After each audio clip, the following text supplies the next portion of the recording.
Olá pessoal, tudo bem? Estamos iniciando a nossa semana 3 do PET 4, né? E essa semana nós vamos abordar o segundo reinado, né? Que durou de 1840 a 1889.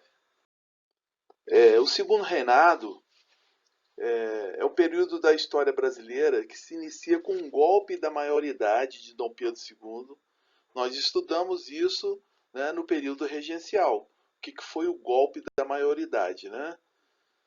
Vocês estão lembrados? Assume o poder como imperador do Brasil aos 15 anos de idade incompletos e termina com a proclamação da República.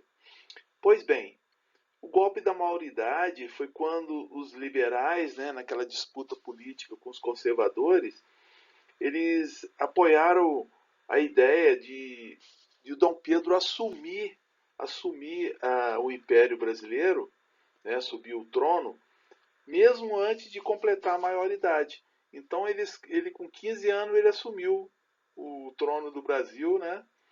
E então ele isso foi um golpe que as elites, que os políticos deram na época para tentar salvar o Brasil, né? Mas na verdade esse período que nós vamos estudar agora, o segundo reinado, ele vai desde esse golpe da maioridade, desde quando Dom Pedro II assume a coroa e termina com a proclamação da República, quando acaba a monarquia no Brasil, certo?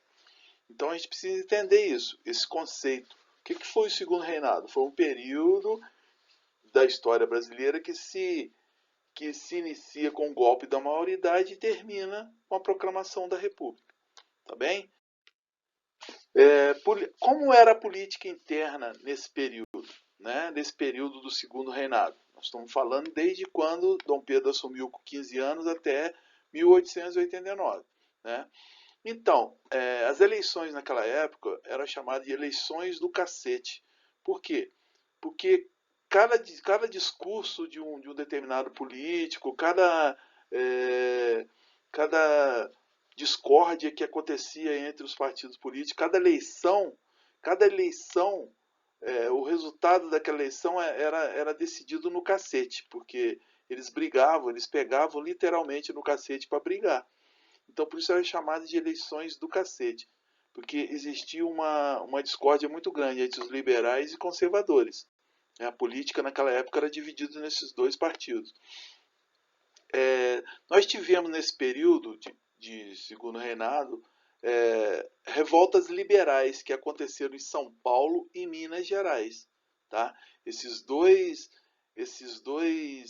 estados eles não se conformavam com alguns episódios políticos que aconteceram e acharam que foram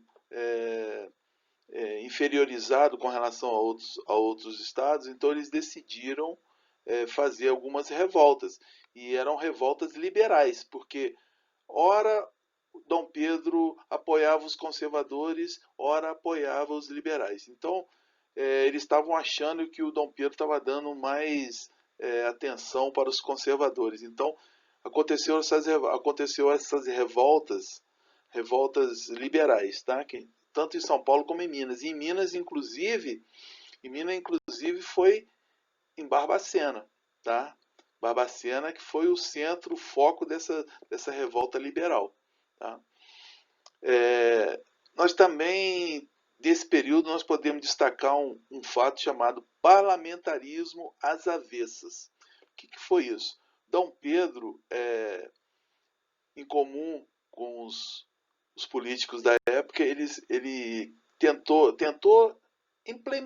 eles implementaram um parlamentarismo. Só que era um parlamentarismo de fachada. Por quê? O parlamentarismo, quem governa é o parlamento. E naquela época a palavra final era de Dom Pedro, né? Porque isso já estava na Constituição, que quem deveria dar a palavra final era o imperador.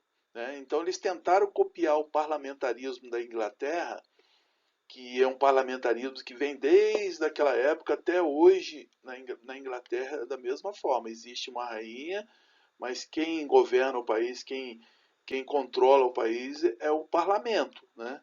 É o primeiro-ministro. que é o chefe do parlamento, né, que controla. Nós tivemos também, nesse período, a Revolução Praieira, né, que aconteceu em Pernambuco. Foi uma revolução muito importante de intelectuais, foi bem orquestrada, né, e liderada pelos liberais, né, que estavam insatisfeitos também com os conservadores. Então, todo momento a política interna estava baseada nessa disputa entre liberais e conservadores, né? Até que chegou em 1853, nós tivemos a política de conciliação. Por quê? Porque existiu um acordo, né? Foi concedido um acordo entre os liberais e os conservadores, né?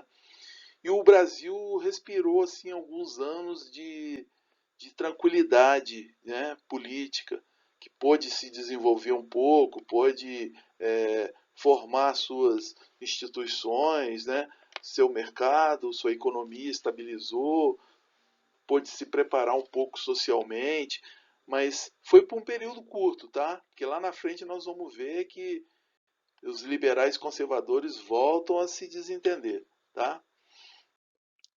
Na economia, nesse período do segundo reinado, nós podemos destacar o café como produto principal, né? A economia do Brasil era baseada no café, nos negócios do café. Nós tivemos dois lugares que se destacaram, que foi, primeiro, o Vale do Paraíba, né? O Vale do Rio Paraíba do Sul, que ele nasce em São Paulo, né? E desemboca lá, atravessa o Rio de Janeiro todo. E esse vale foi um grande produtor de café, gerou os barões do café daquele período, né? E aí, só que nessa região, né, do Vale do Paraíba, a mão de obra era escrava. Sempre os barões do café precisaram de escravos para poder fazer todo o trabalho do café, né, que exigia muita mão de obra. E temos também a região do Oeste Paulista, que já foi mais à frente, né?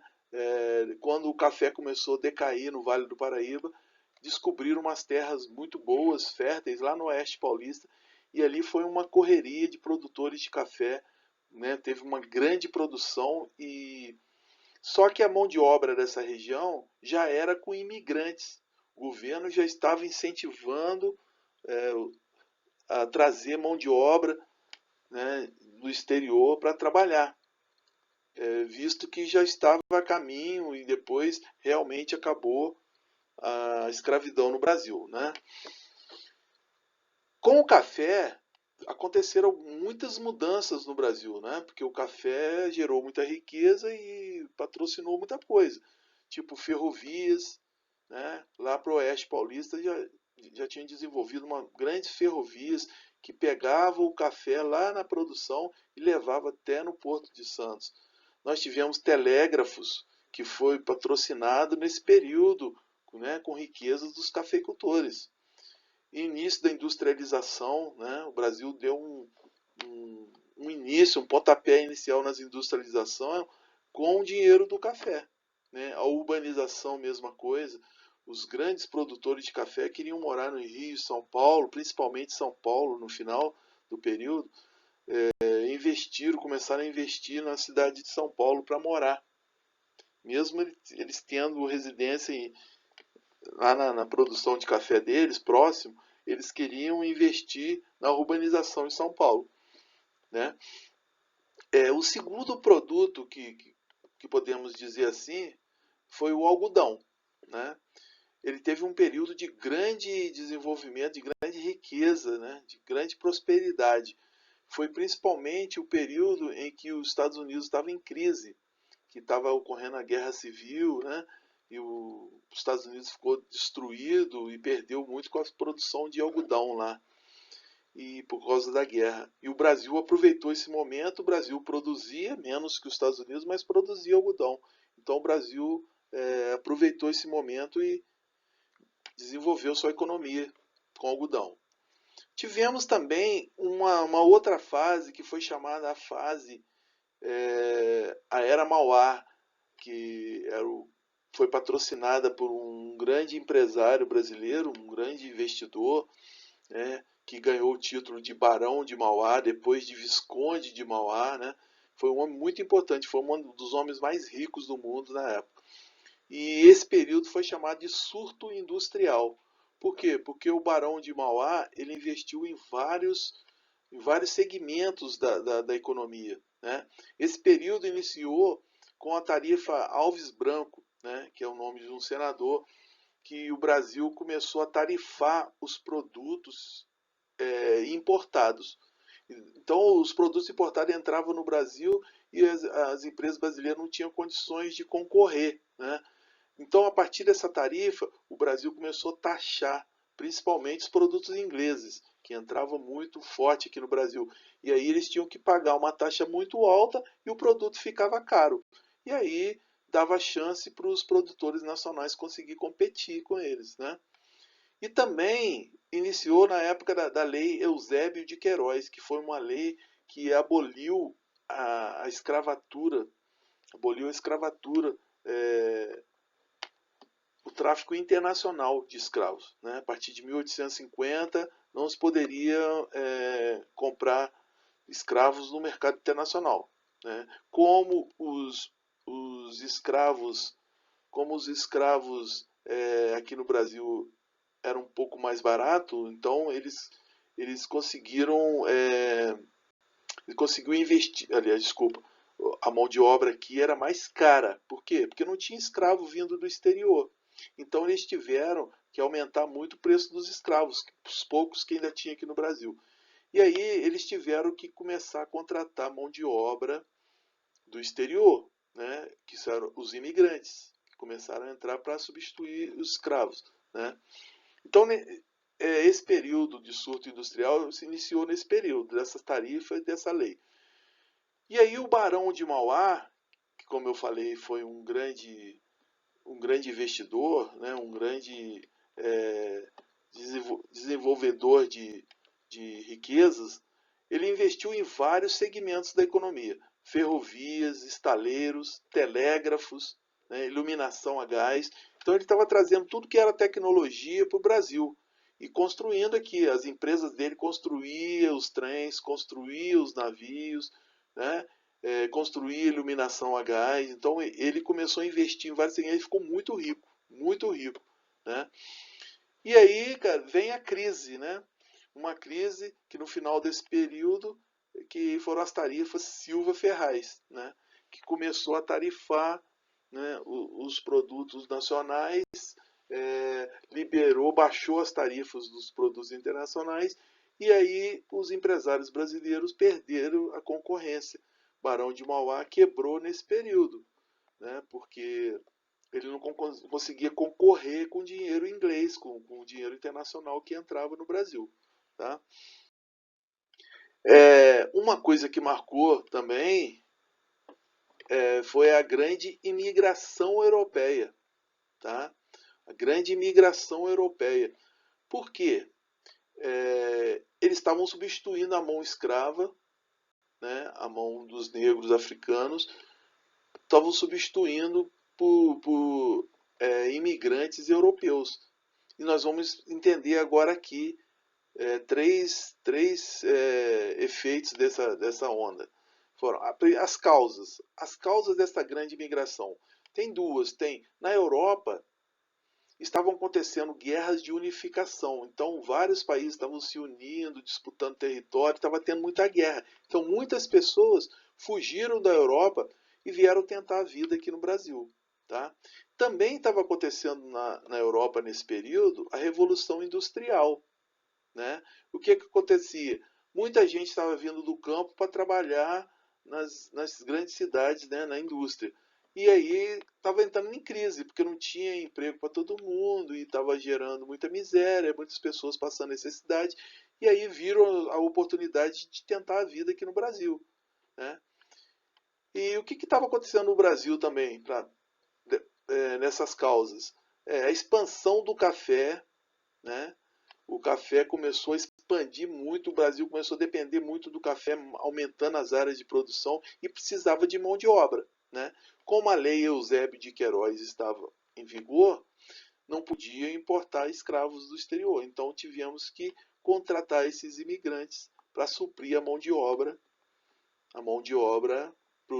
para a produção de café. Tá? Também, nesse período, no Brasil, tentaram uma política racial chamada branqueamento. Tá? Eles acreditavam que se a gente começasse a branquear a nossa raça, iria melhorar o desenvolvimento do Brasil. Olha que absurdo, né?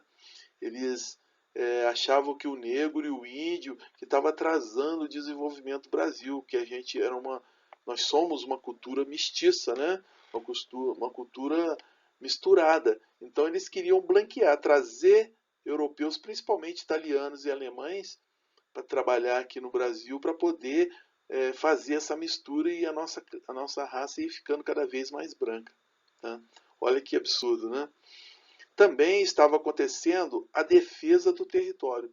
O Brasil estava tendo muitas revoltas nas divisas com os outros países da América do Sul, muita briga por território, e o Brasil estava para perder essas terras porque não estava ocupando essas terras. Tinha muita terra disponível nessas divisas e o Brasil não estava. Então ele estava incentivando as pessoas a irem para o interior e para esses produtos para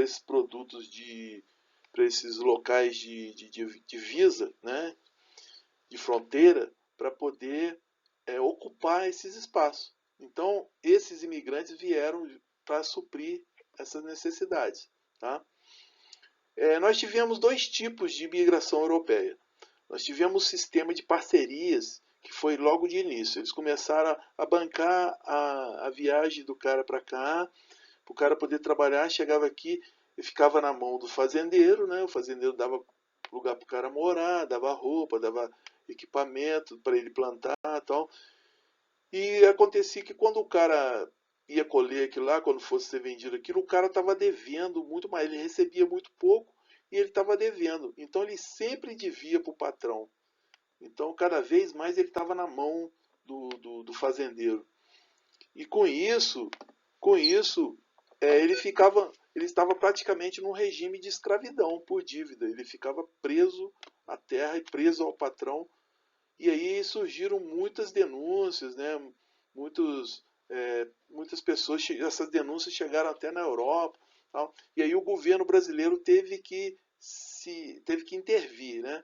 Se meter nessa história. Então o que ele fez? Ele criou um sistema subvencionado. Quer dizer, o governo patrocinava a vinda desse pessoal para cá e controlava, dava um pedaço de terra para o cara iniciar e o cara ia pagando com produção, então foi mais controlado, né? Começou a controlar os fazendeiros tinham que prestar conta, e aí foi um sistema mais começou a ficar um pouco mais justo, né? Porém, ainda ficava preso à dívida que ele tinha para chegar aqui no Brasil. Mas, de qualquer forma, eles conseguiram comprar mais terra, eles conseguiram economizar e aí desenvolveram mais, principalmente no sul do país, para onde ia a maioria desses imigrantes. Tá? Como que eu disse antes, para defender o território brasileiro. Tá? E também pelo café. Né? E nós tivemos a questão agrária também, que influenciou essa migração europeia. Por quê? Porque a Lei de Terras em 1850, ela acabou com o regime de sesmarias. O que era isso? Desde o início da colonização do Brasil, o governo dava grandes extensões de terra, concedia a algumas pessoas, para essas pessoas desenvolverem essas regiões, certo? Então essas concessões, o cara não era dono da terra, porém o cara ficava lá a vida inteira, passava de pai para filho, e aí isso gerou uma grande valorização das terras. Com essa nova lei das terras, a lei dizia o seguinte: a partir de hoje todo mundo tem que comprovar, tem que ter o seu registro de terras.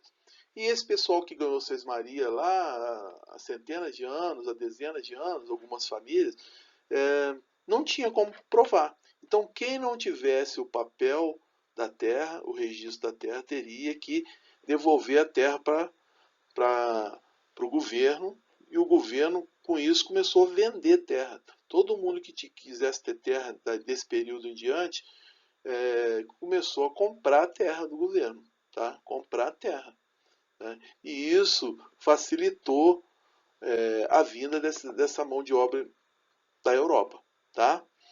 Então, isso aqui é para vocês terem uma noção como que isso foi uma questão importante para aquele período, tá? Além da economia, além da política, a imigração europeia foi um fator primordial para esse período. E o que nós podemos concluir desse período, tá? O período do segundo reinado do Brasil, tá?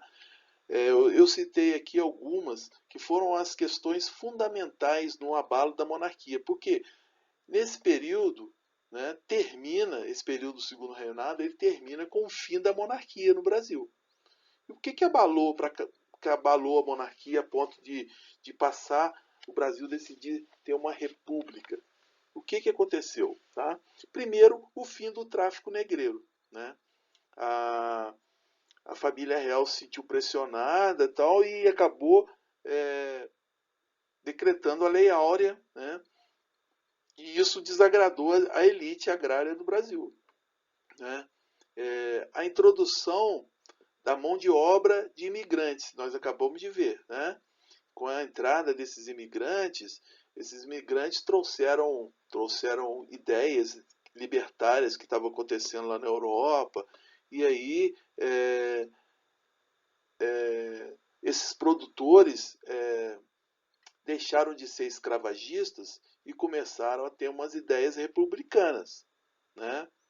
Com isso deixaram de apoiar o governo, deixaram de apoiar a monarquia, tá? As contendas com militares e religiosos. Então, o governo teve algumas questões, alguns desgastes com os militares e com os religiosos. E isso abalou também, enfraqueceu a monarquia. Os militares começaram a apoiar a república, né, os religiosos também, e aí o governo foi ficando sem apoio. A manutenção do escravismo, né? Mesmo acabando o tráfico internacional em 1850, né, o Brasil continuou até 1888 tendo escravidão. O Brasil foi o último país do mundo a abolir a escravidão, né? Com isso, a monarquia, a família real, perdeu muito apoio também, tá? Então, todos esses fatos somados, isso mostra por que chegou ao fim o segundo reinado, tá? A família real teve que sair do Brasil, o Brasil decretou a república, proclamou a república, né? Também foi mais um golpe na história do Brasil. Nós vamos estudar mais na frente, né, o quanto que os militares orquestraram isso. Tem toda essa elite aí que conspirou para acabar com a família real, acabar com a monarquia no Brasil e expulsar a família real daqui, tá? Mas isso é uma outra história. Importante a gente entender como foi esse segundo reinado, tá? Então, pessoal, mais uma vez eu vou salientar para vocês lerem, pesquisarem, né? Fazerem as atividades do PET, e qualquer dúvida, falta de esclarecimento, qualquer coisa que vocês precisarem, podem entrar em contato comigo através desses contatos, tá? Bons estudos e fiquem bem.